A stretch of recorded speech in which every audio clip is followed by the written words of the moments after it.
este problema?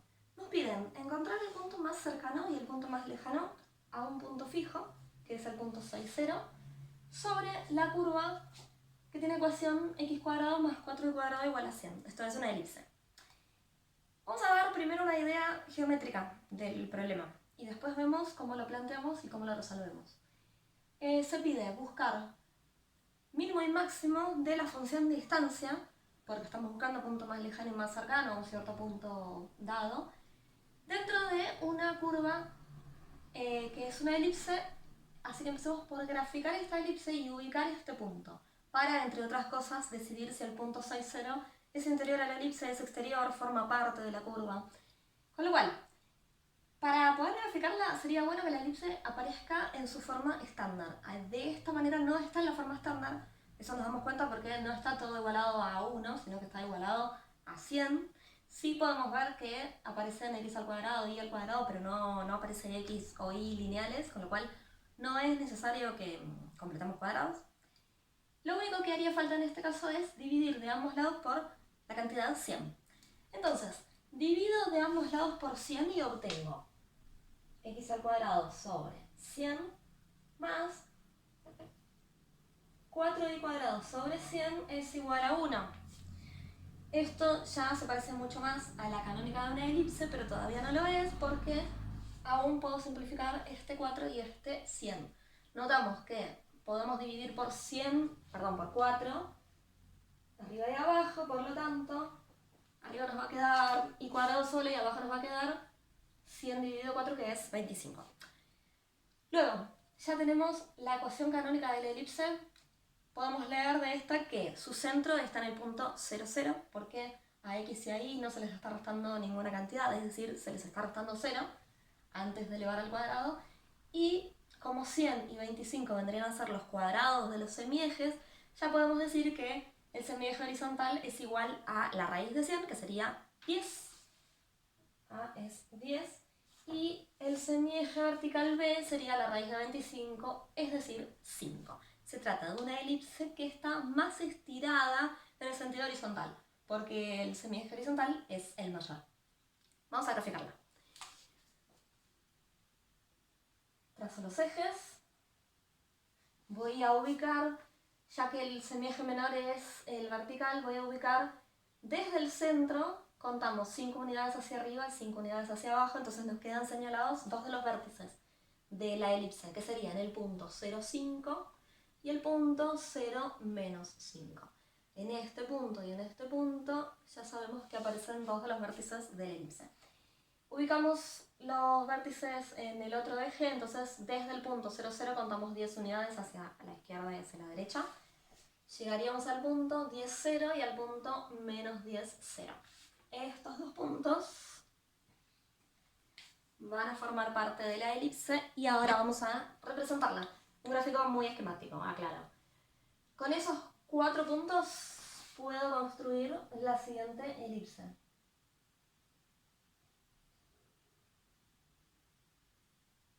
Bueno, un gráfico muy aproximado. Lo importante de acá para rescatar es que estamos buscando el punto más cercano y el más lejano del punto 6, 0. Ubicamos el punto 6, 0. Si este es el punto 10, 0, el punto 6, 0 está un poquito más a la izquierda, digamos como por acá. Es decir, el punto 6, 0 se trata de un punto interior a la elipse.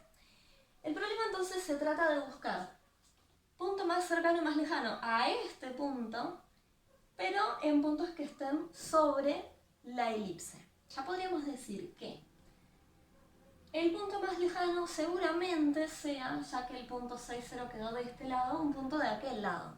Me arriesgaría a decir que el más lejano estaría en este vértice, en el punto menos 10, 0, igual eso lo tenemos que demostrar analíticamente.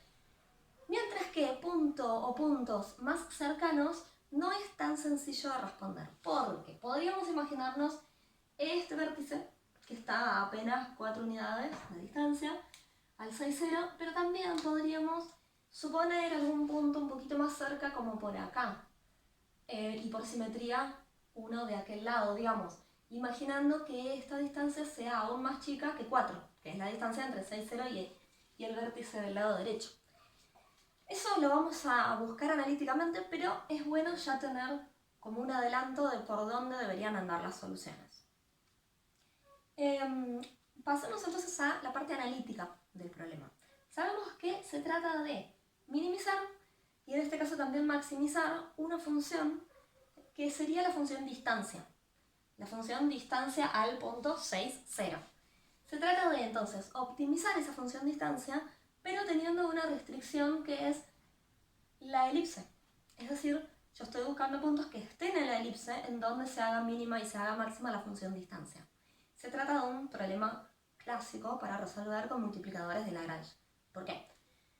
Porque tenemos una función de dos variables que es la que calcula la distancia del punto 6, 0, que todavía no está planteada, eso hay que tener cuidado, vamos a tener que plantear cuál es la expresión de esa función, y la restricción que viene dada ya con su ecuación, que es esta elipse.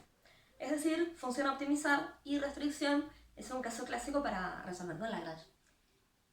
Pasemos entonces a escribir cuál sería la función que calcula la distancia entre el punto 6, 0 y un punto x y cualquiera, para a esa función buscarle extremos sujetos a la restricción dada por la ecuación de la elipse.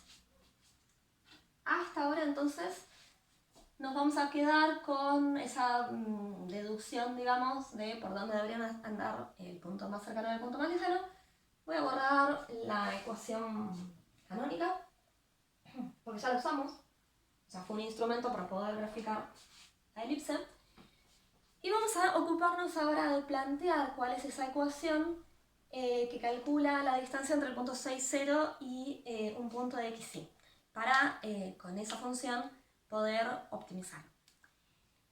Sabemos que la manera natural de calcular la distancia entre dos puntos es con el punto inicial y el punto final armarme un vector y a ese vector calcularle el módulo. Así calculamos la distancia entre dos puntos.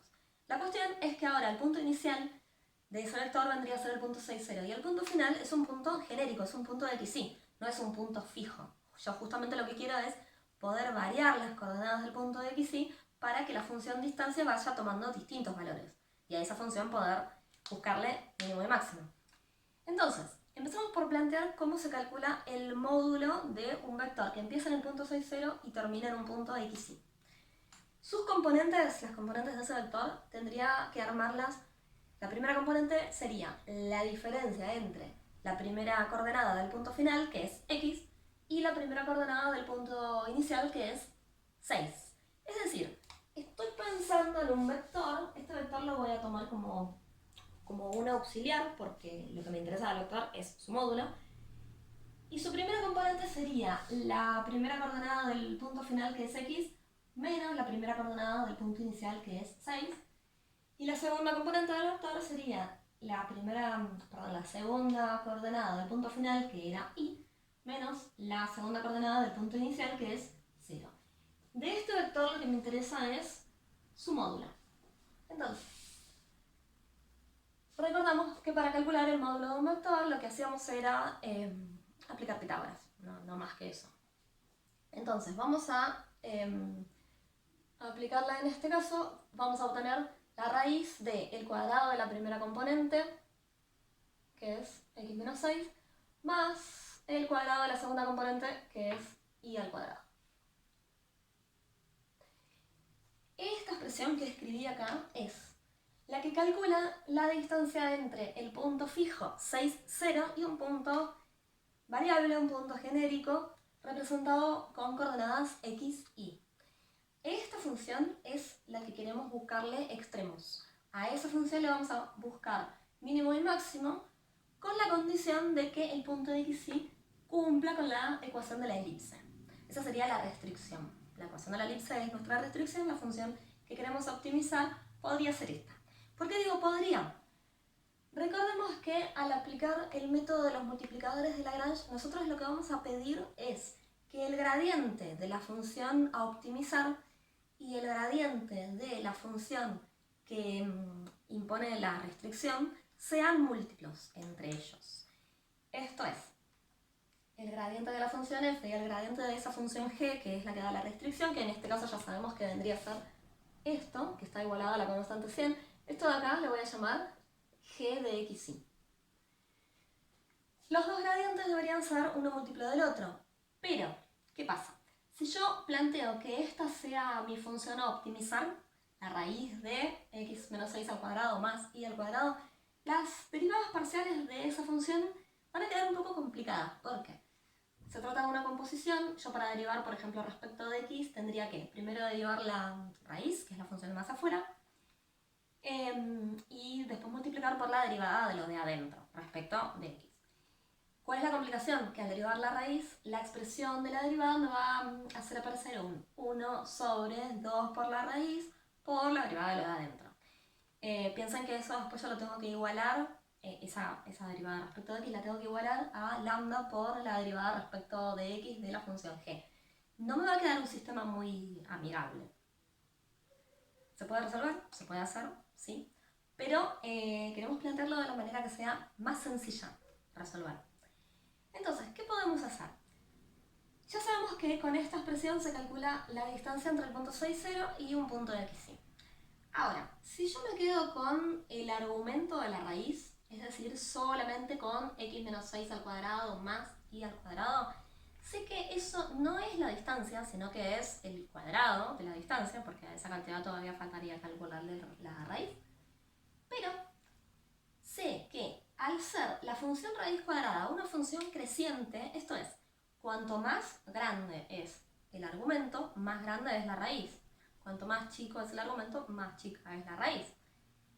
Buscarle extremos a la función raíz de toda esta expresión es casi lo mismo que buscarle extremos a su argumento. ¿Por qué digo casi? El resultado de distancia al cuadrado o distancia no es el mismo, obviamente. Pero donde la función distancia alcance mínimo, la función argumento también va a alcanzar mínimo. Lo mismo si estoy buscando máximo. ¿Qué quiero decir con todo esto?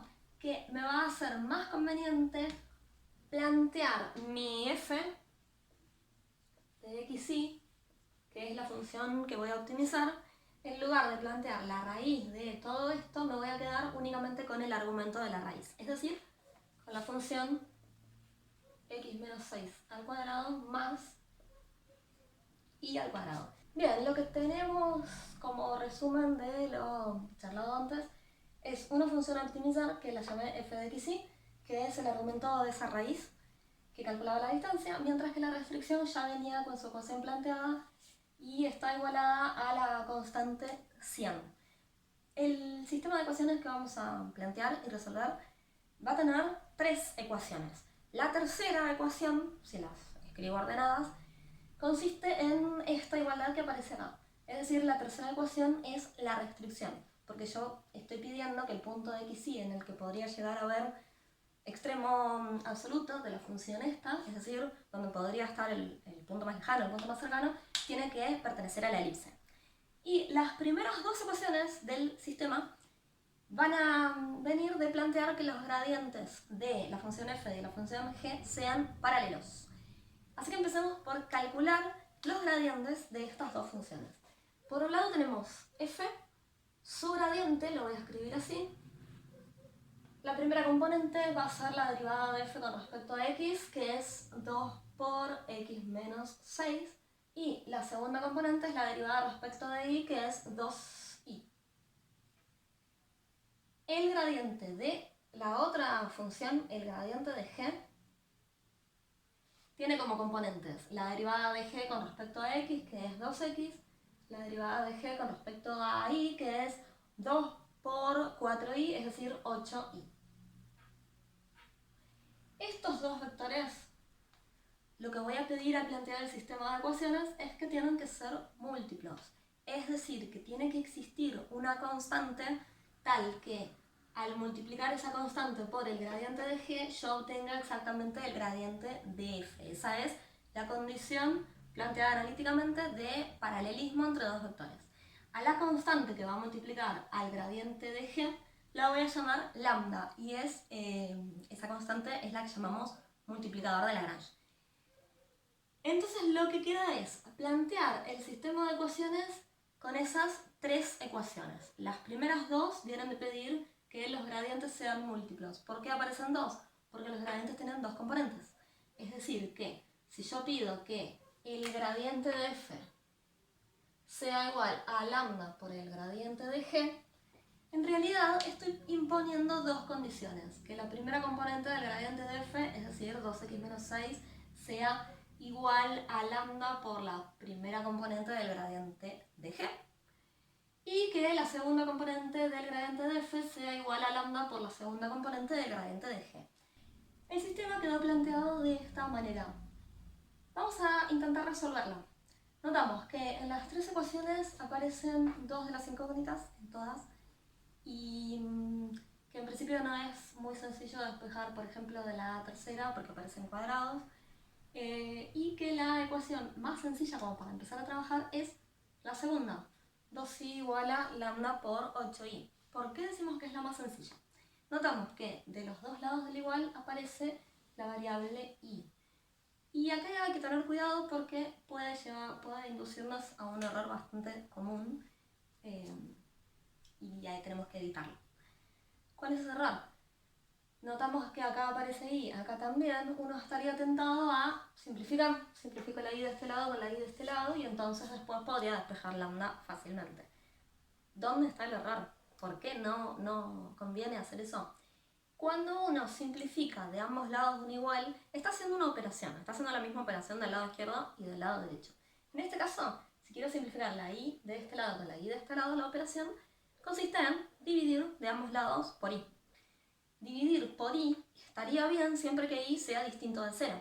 Pero si i es 0, yo no puedo dividir de ambos lados por eso. Entonces, estaría cayendo en el error primero de definir una operación que no es válida, que es la división por 0, y además podría estar perdiendo soluciones. ¿Por qué? Si yo simplifico las i, no estoy considerando el caso en el que i es 0. Y en la elipse hay puntos en los que i es 0, que son los vértices de la elipse, el punto 10, 0 y el punto menos 10, 0, que ya teníamos señalados antes. Entonces, para evitar estos problemas, en lugar de dividir por cosas que podrían llegar a ser 0, vamos a trabajarlo de otra manera. Vamos a partir de esta ecuación, la voy a seguir acá abajo, lo que hacemos es restar la misma cantidad de ambos lados. Eso no tiene ningún problema porque restar se puede siempre. Voy a restar 2i. Entonces tendré que lambda por 8i menos 2i es igual a 0. Puedo aprovechar que se repite i de ambos lados. Voy a sacar factor común, 2i. Tendré que 2i por 4 lambda menos 1 es igual a 0. ¿Cómo sé que esto está bien? Si hacemos distributiva, 2i por 4 lambda es lo mismo que el primer término, mientras que 2i por 1 es lo mismo que el segundo término. Y ahora tenemos un producto que está igualado a 0. Y sabemos que para que un producto sea igual a 0, alguno de sus factores debería ser 0. Alguno de los dos, no necesariamente los dos. Con lo cual, tenemos dos opciones. O 4 lambda menos 1 es 0, que es lo mismo que pedir que lambda sea un cuarto, que esa hubiera sido la solución si cancelábamos directamente las i. La otra opción es pedir que 2i sea 0, esto es que i sea 0, que era la opción que íbamos a estar perdiendo si simplificábamos. Por eso evitamos hacer eso. Vamos a, para ser prolijos, vamos a abrir dos opciones. A partir de esto yo abro primera opción, que i sea 0. Y como segunda opción, que lambda sea un cuarto. De esa manera, 4 lambda menos 1 es el segundo factor, sería igual a 0. Completemos este lado. Si i es 0, vuelvo a mirar el sistema. Cuando i es 0, me conviene reemplazarlo en la tercera ecuación. Y entonces voy a obtener que x al cuadrado más 0 es igual a 100. Por lo tanto, x sería la raíz de 100, que puede ser 10 o menos 10. Entonces, me aparecen como soluciones al sistema y como candidatos a extremos de la función este par de puntos, el punto 10, 0 y el punto menos 10, 0, que son justamente vértices de la elipse. Cada uno de estos puntos tiene además asociado un valor en lambda que se puede calcular trabajando con la primera ecuación, que en este caso no lo estamos haciendo, simplemente porque Lo que importa aquí es el valor de x y el valor de y sobre todo. Después podemos dejar como para completar asociados a qué lambda están. Lo importante es que esta opción, la opción con y igual a 0, ya está. Ya completamos los dos puntos que vienen de pedir esa condición. Pasemos a considerar la segunda opción. Si lambda es un cuarto, voy a tener que reemplazarlo en la primera ecuación. Reemplazando esto en la primera, lo que obtenemos es que 2 por x menos 6 es igual a un cuarto por 2x. Tenemos una ecuación donde la única incógnita es x. Deberíamos despejar x, encontrar el valor para x e ir a la tercera ecuación y encontrar el valor para y. Resolvamos esto. Voy a hacer distributiva de este lado, obteniendo 2x menos 12. Y acá, un cuarto por 2x sería un medio por x. Voy a juntar de un lado los términos que tienen x y del otro lado los que no, teniendo que 2x menos un medio de x es 3 medios de x, y sumo 12 de ambos lados y tendré 3 medios de x es igual a 12. Por lo tanto, x es 12 por 2 tercios, que es igual a 8. Con este valor de x voy a reemplazar en la ecuación de la elipse para obtener valores para y. Cuando x es 8, reemplazo acá, voy a hacer la cuenta un poquito más de este lado, tengo que 8 al cuadrado más 4y al cuadrado es igual a 100, por lo tanto, y al cuadrado sería 100 menos 8 al cuadrado, 100 menos 64 es 36, dividido 4 es 9. Por lo tanto, los valores de y, los voy a anotar acá, pueden ser 3 o menos 3. Entonces nos aparecen dos puntos más como soluciones al sistema, que serían el punto 8 en x, 3 en y, y el punto 8 en x, menos 3 en y. No estoy diciendo que en los 4 puntos haya en todos extremos. Lo que falta ver es cuál o cuáles de estos 4 puntos es el punto más cercano al punto 6,0 y el punto más lejano al punto 6,0. Lo que falta entonces es calcular cuánto es la función f, que acá no la tenemos expresada, evaluada en cada uno de estos 4 puntos. El valor más grande que obtengamos al evaluar f en alguno de entre estos 4 puntos es allí donde se va a alcanzar el máximo. Empezamos con el punto 10, 0. Reemplazamos la x con 10, la y con 0, con lo cual tenemos 10 menos 6, que es 4, al cuadrado es 16, más 0, 16. F evaluado en este punto es 16. F evaluado en el punto menos 10, 0. Tenemos que hacer menos 10 menos 6, que es menos 16, al cuadrado, que es 256, más 0, 256. En el punto 8, 3, reemplazamos la x con 8. 8 menos 6 es 2, al cuadrado es 4, más 3 al cuadrado, que es 9, esto es 13. Y en el punto 8 menos 3, 8 menos 6, 2 al cuadrado 4, más menos 3 al cuadrado, que también es 9, obtenemos otra vez el valor 13. De estos 4 valores tenemos que encontrar cuál es el más chico y cuál es el más grande. El más chico evidentemente es 13 y se alcanza en 2 de los puntos, que son el punto 8, 3 y el punto 8 menos 3. Y el valor más alto es el valor 256. Por lo tanto, decimos que el máximo absoluto de la función f restringida a la elipse se alcanza en el punto menos 10, 0 y la función en ese punto vale 256, mientras que el mínimo absoluto lo alcanza en el punto 8, 3 y en el punto 8 menos 3, y evaluando en esos puntos el resultado es 13. Aquí vamos a señalar con mínimos. Y finalmente, démosle una interpretación geométrica a todo el trabajo que hasta ahora hicimos. Aquí lo que tenemos representado en azul es la elipse sobre la cual estábamos buscando puntos más lejanos y más cercanos al punto 6,0, que es el que está señalado acá.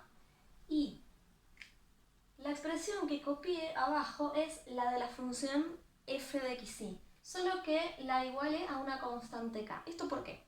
Lo que quiero señalar en el gráfico es que en negro aparecen las curvas de nivel de esta función f. Recordemos que una curva de nivel venía de igualar la función a una constante. Bien, en este caso estas constantes k van a ir tomando los valores que encontramos al evaluar f en los 4 puntos soluciones del sistema que resolvimos mediante multiplicadores de Lagrange. Dos de esos puntos eran el punto 8, 3 y el punto 8 menos 3. Al evaluar f en cada uno de esos dos puntos, el valor que se obtuvo fue 13. Por lo tanto, la curva que vemos acá, la circunferencia más chiquita, es la curva de nivel 13. Esta de aquí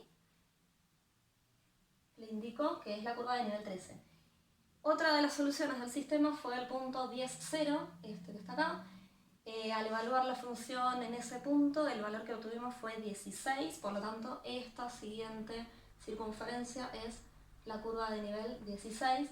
Y el último punto obtenido fue el punto menos 10, 0, en donde la función evaluada daba 256.